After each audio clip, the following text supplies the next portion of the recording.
അധ്യായം 2. ക്രിസ്തുവിൽ വല്ല പ്രബോധനവുമുണ്ടെങ്കിൽ, സ്നേഹത്തിൻ്റെ വല്ല ആശ്വാസവുമുണ്ടെങ്കിൽ, ആത്മാവിൻ്റെ വല്ല കൂട്ടായ്മയുമുണ്ടെങ്കിൽ, വല്ല ആർദ്രതയും മനസ്സലിവുമുണ്ടെങ്കിൽ, നിങ്ങൾ ഏകമനസ്സുള്ളവരായി ഏകസ്നേഹം പൂണ്ട് ഐക്യമത്യപ്പെട്ട് ഏകഭാവമുള്ളവരായി ഇങ്ങനെ എൻ്റെ സന്തോഷം പൂർണ്ണമാക്കുകയും, ശാഠ്യത്താലോ ദുരഭിമാനത്താലോ ഒന്നും ചെയ്യാതെ താഴ്മയോടെ ഓരോരുത്തൻ മറ്റുള്ളവനെ തന്നേക്കാൾ ശ്രേഷ്ഠൻ എന്നെണ്ണിക്കൊള്ളുവിൻ. ഓരോരുത്തൻ സ്വന്തം ഗുണമല്ല, മറ്റുള്ളവൻ്റെ ഗുണവും കൂടെ നോക്കണം. ക്രിസ്തുയേശുവുള്ള ഭാവം തന്നെ നിങ്ങളിലും ഉണ്ടായിരിക്കട്ടെ. അവൻ ദൈവരൂപത്തിലിരിക്കെ ദൈവത്തോടുള്ള സമത്വം മുറുകെ പിടിച്ചുകൊള്ളണമെന്ന് വിചാരിക്കാതെ ദാസരൂപമെടുത്തു, മനുഷ്യ സാദൃശ്യത്തിലായി തന്നെത്താൻ ഒഴിച്ചു, വേഷത്തിൽ മനുഷ്യനായി വിളങ്ങി, തന്നെത്താൻ താഴ്ത്തി, മരണത്തോളം, ക്രൂശിലെ മരണത്തോളം തന്നെ അനുസരണയുള്ളവനായിത്തീർന്നു. അതുകൊണ്ട് ദൈവവും അവനെ ഏറ്റവും ഉയർത്തി സകല നാമത്തിനും മേലായ നാമം നൽകി.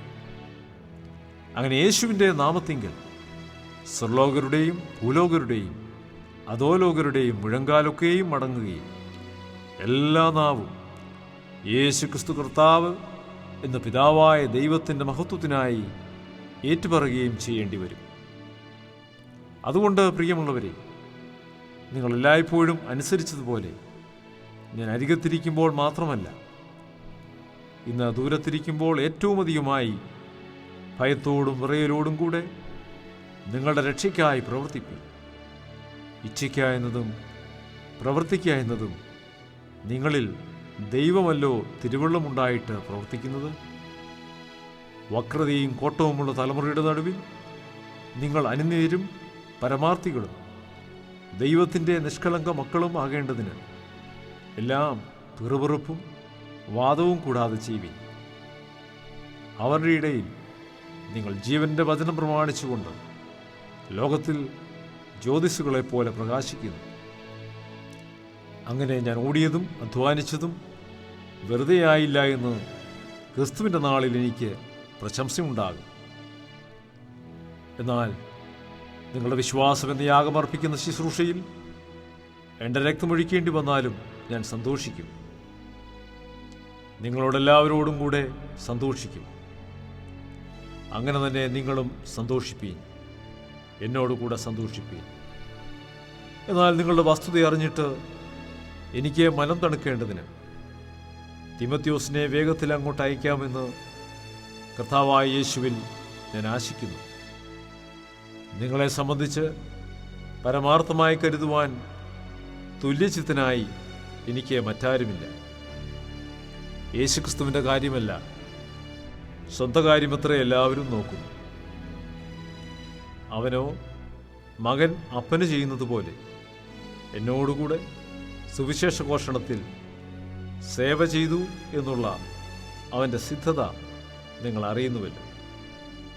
ആകയാൽ എൻ്റെ കാര്യം എങ്ങനെയാകുമെന്ന് അറിഞ്ഞ ഉടനെ ഞാൻ അവനെ അയപ്പാൻ ആശിക്കുന്നു.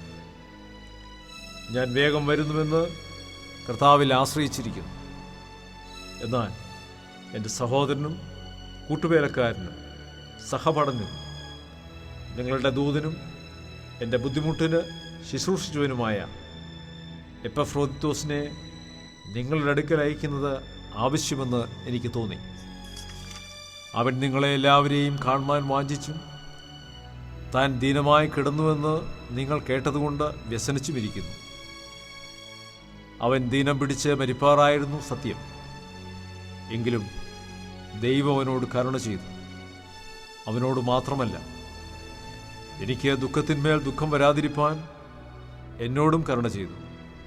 ആകയാൽ നിങ്ങളവനെ വീണ്ടും കണ്ട് സന്തോഷിപ്പാനും എനിക്ക് ദുഃഖം കുറവാനും ഞാൻ അവനെ അധികം ജാഗ്രതയോടെ അയച്ചിരിക്കുന്നു.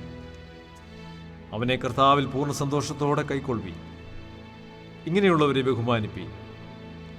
എനിക്ക് വേണ്ടിയുള്ള നിങ്ങളുടെ ശുശ്രൂഷയുടെ കുറവ് തീർപ്പാനല്ലോ അവൻ തൻ്റെ പ്രാണനെ പോലും കരുതാതെ ക്രിസ്തുവിൻ്റെ വേല നിമിത്തം മരണത്തോളമായി പോയത്.